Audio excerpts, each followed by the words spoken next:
how to use credit cards to your advantage.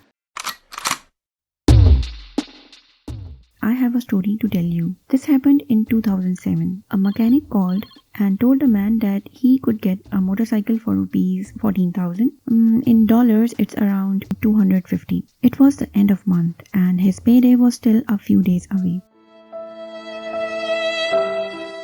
He asked a few of his friends for help, but they were all in the same situation and they didn't have any money. So he had to think fast and come up with the money before someone else took the bike. A few days ago, he got a brand new credit card from the bank. He had saved it only for emergencies and now this was one of them.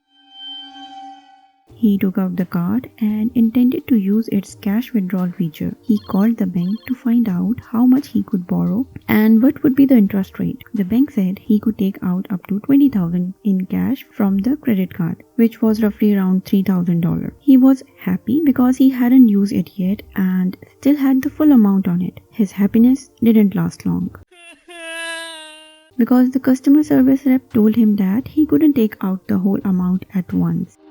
He can only withdraw 5,000 at a time and will be charged a flat cost of rupees 500 plus interest for each transaction. So to withdraw 14,000, he would have to pay a flat fee of 1,500 rupees. After thinking for a while, he was roaming around the mall and saw a gold jewelry store.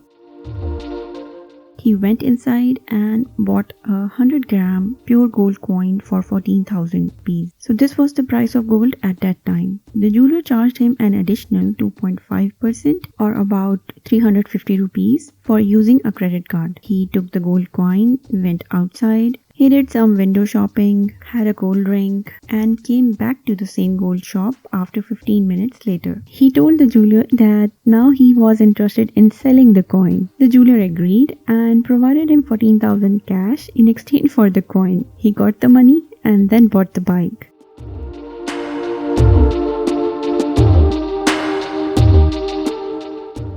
So as he used the credit card, he got a 45-day interest-free period because it was his card's first purchase. But he paid the whole amount after 10 days when he got his salary. So now you see, the point of the story is that credit cards are useful only when used wisely. I hope this story would help you in your credit card transactions also. If you like this video, press the like button, subscribe to this channel, share this story with your friends also. Take care.